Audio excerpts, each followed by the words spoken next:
Brought to you by Biz Analyst by खाता book.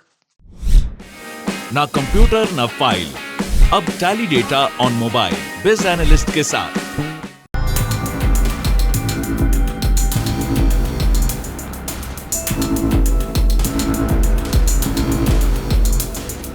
हाल में जिन 5 राज्यों में चुनाव हुए उसमें पंजाब को छोड़कर बीजेपी सभी राज्यों में सरकार बनाने जा रही है। चुनाव में जीत के बाद सरकार बनाने का स्वाद जितना मीठा है उतना ही कड़वा है यूपी के डिप्टी सीएम केशव प्रसाद मौर्य, उत्तराखंड के सीएम पुष्कर सिंह धामी जैसे दिग्गज नेताओं की हार।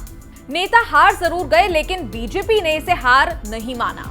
हार को जीत में बदलने के लिए ही बीजेपी ने उत्तराखंड में पुष्कर सिंह धामी को फिर से सीएम बनाने का फैसला किया है, क्योंकि बीजेपी को ऐसा नौजवान नेता चाहिए जो लंबे वक्त तक राज्य में बीजेपी का झंडा बुलंद रख पाए।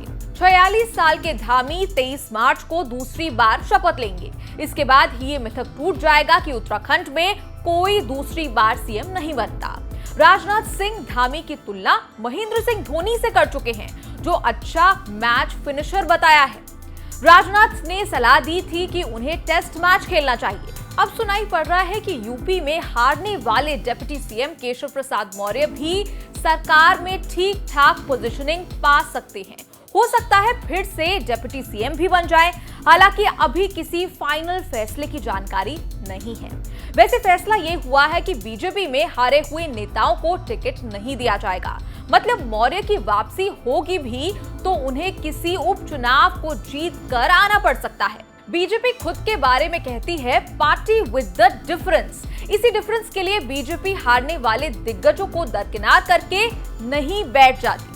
पुष्कर सिंह धामी या केशव प्रसाद मौर्य ही नहीं, बीजेपी में ऐसे कई उदाहरण हैं जब पार्टी की लहर में भी वो हार गए लेकिन बीजेपी ने उनको उपयोगी मानकर माननीय बनाए रखा। जहां तक पराजय का सवाल है, हम पराजय में भी आशा को खोजते रहते हैं। हम निराशा में डूब करके इसने किया उसने किया, इसको वो ये करो डिकना करो फलाना करो, इस चक्कर में नहीं पड़ते। चुनावी हार जीत से पार्टी का मकसद ना भटके, इसके लिए बीजेपी में हारने वालों को भी माननीय माना जाता है।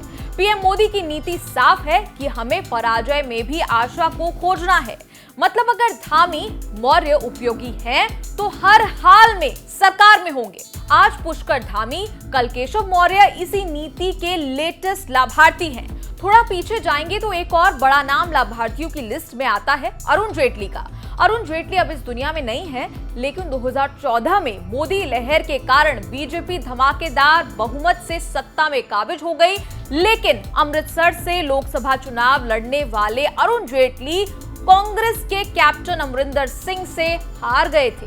मोदी को जेटली के आर्थिक समझ की जरूरत थी, इसीलिए हारे हुए जेटली को राज्यसभा के रास्ते से सरकार में लाया गया, पहले वित्त मंत्री के तौर पे और फिर रक्षा मंत्री बनाया गया। मौजूदा पेट्रोलियम मंत्री हरदीप पुरी की भी यही कहानी है। जिस अमृतसर से जेटली हारे थे उसी से पूर्व आईएफएस हरदीप पुरी को लड़ाया।